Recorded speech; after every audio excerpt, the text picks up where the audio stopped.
إن هذا الكيغا كدره هذا إسلام لي مجد إله إذن جيده يعلم خائنة الأعين وما تخفي الصدور إله إذن أركايه وحن لي ديبي مسؤولية دمانته وحده دير ما أهن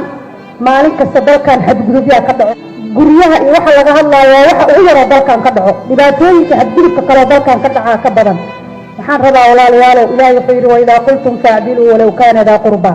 حتى كان كوغدها هذا waxaad ogtiin xilligii rasuulka sallallahu alayhi wasallam waxa dhacday gabar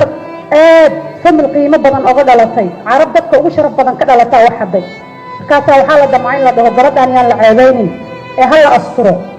rasuulku warkii gaaray sallallahu alayhi wasallam wuxuu yiri wallahi haday faadimo bin maxamed ay ahaan lahayd qofka wax dhacay gabadhayda haday ahaan lahayd gacanta laga goyn lahaa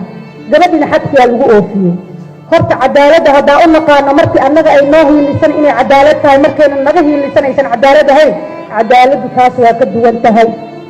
cadaaladda ilaahay wuxuu leeyahay in allaha yaamuru bil mashaayikhdi way joogtaa sheekh caliis guddigu ku jira waa ku faraxsanahay in asagoo diinta yaqaano uu guddiga ka mid ahaado dardaarankaasa u soo istaagay waxa maanta soomaaliya haysto iyo waxa aan dhahayno 9 qofood oo guddi ah meeshaan fadhiyaan horta waxay xallin karaan maaha waa wax inaan u wada istaagno looga baahan yahay gurigeena inay ka bilaabato laga baahan yahay hooyada guriga joogta wiilkeeda wuxuu soo sameeyay inay og tahay inay wiilkeeda waaninayso inay gabadheeda waaninayso guriga